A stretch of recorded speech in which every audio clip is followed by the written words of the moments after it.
to 3 million. And by 1992, the Russian army was down to 2 million. Unlike previous reductions, this one had less planning and management over its implementation.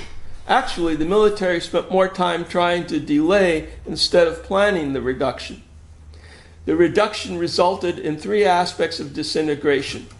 1, initially a unilateral reduction by 500,000, followed by the Conventional Forces in Europe Treaty, which removed the bulk of the army and armaments from Eastern Europe and much of Western USSR. This resulted in the collapse of the Warsaw Pact. Second, the negative public reaction to military conscription and to the exposure of the harsh conditions of military life as a result of military glasnost by returning troops. Third, the unanticipated and rapid rise of open resistance to conscription to the degree that demobilized troops could not be replaced. For instance, in 1990, 7 republics did not meet their conscription quotas.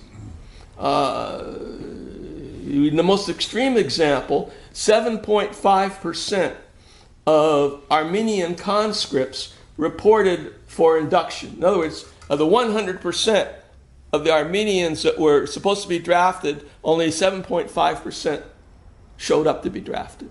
And this was repeated in other republics to varying percentages. In 1991, only 50% of those drafted in the entire Soviet Union reported for induction, while the rest engaged in some form of legal or illegal resistance, with several republics sending only 20 to 30% of their eligible persons to be drafted. All 3 of these factors reinforced each other, so that by 1991, disintegration was reaching an advanced stage, and the Army's political reliability began to be publicly doubted among senior officers.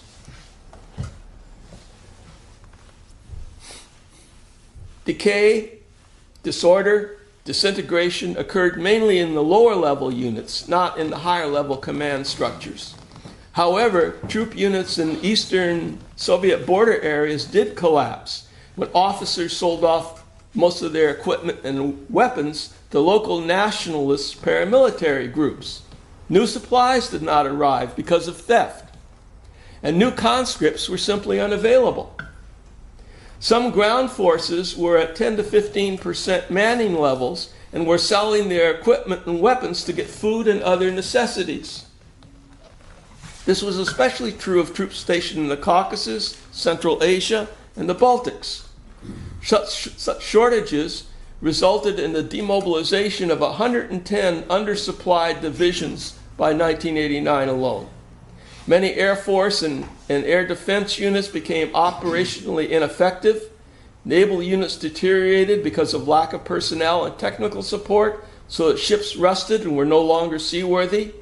Additionally, accidents, especially aboard nuclear submarines, increased dramatically. The strategic rocket forces experienced personnel and supply shortages. It was only the KGB border troops and the Ministry of Internal Affairs troops that were better supplied and manned and did not break down until after 1991. A final indicator of deterioration was desertion. Between 1989 and 1991, desertion numbered around 10,000. In addition, AWOL rates, absent without leave,